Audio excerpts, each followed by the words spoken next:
किस युग से नाम क्या होगा? लाभ, हार। ये दोनों ही सापेक्ष शब्द है धनंजय। मैं जानता हूं कि तुम्हें पृथ्वी के भोग या स्वर्ग के सुख की कामना नहीं है, इसलिए हे कौंतेय, सुख दुखे समा कृत्वा लाभो लाभो जया जयो ततो ध्रुवोच्चस्व नैनं पापं वाप्स्यसि।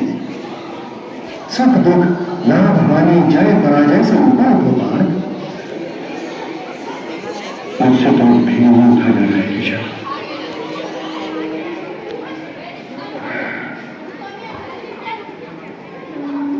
अब तक मैं तुम्हें ज्ञान और विवेक की दृष्टि से समझा रहा था पार्थ, जो जीवन के आर पार देख सकती है और सत्य की गहराई में झांककर उसकी अंतरात्मा का स्वर समझ लेती है। किंतु कदाचित तुम उसकी अमूर्तता में उलझ गए। तो व्यावहारिक कर्म की तुलना में इस क्षण को तोड़कर देखो पार्थ। व्यावहारिक कर्म की दृष्टि से अपने कर्तव्य के विषय में निर्णय लो, तब भी तुम इसी निर्णय पर पहुंचोगे कि तुम्हारे लिए इस युद्ध में भाग लेना आवश्यक है। यही निर्णय तो मैं नहीं ले पा रहा हूं केशव, नहीं ले पा रहा। तुम ये निर्णय केवल इसलिए नहीं ले पा रहे हो पार्थ कि तुम इस क्षण को केवल व्यक्तिगत लाभ और व्यक्तिगत हानि की तुलना में तोल रहे हो। यही तो मोह का बंधन है पार्थ, यही तो तुम्हारे शोक की जड़ है। और इसीलिए तुम्हारा ये कायर, पलाय और कलंक में डुबोने वाला शोक न तुम्हारे हित में है और न ही समाज के हित में।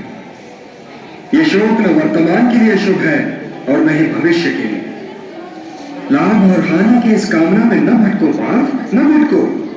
केवल कर्म करो, कर्म।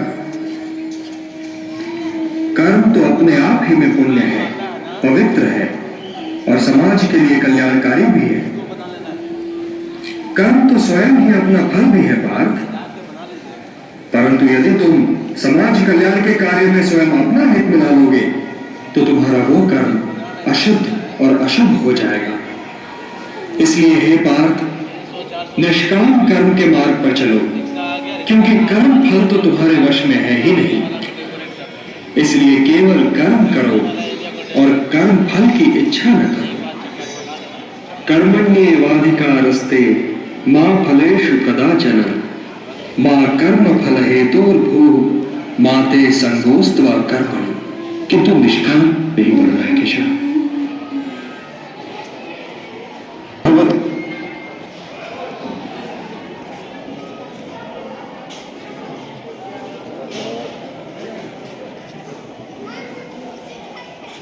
लाइट गया क्या? यदा यदा हि धर्मस्य ग्लानिर्भवति भारत अभ्युत्थानम् अधर्मस्य तदात्मानं सृजाम्यहम्। परित्राणाय साधूनां विनाशाय च दुष्कृतां धर्म संस्थापनार्थाय संभवामि युगे युगे।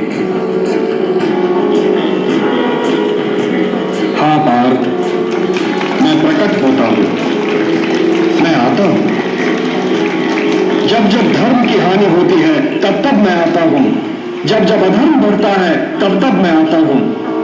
सज्जन लोगों की रक्षा के लिए मैं आता हूं, दुष्टों का विनाश करने के लिए मैं आता हूं, धर्म की स्थापना के लिए मैं आता हूं और युग युग में जन्म लेता हूं।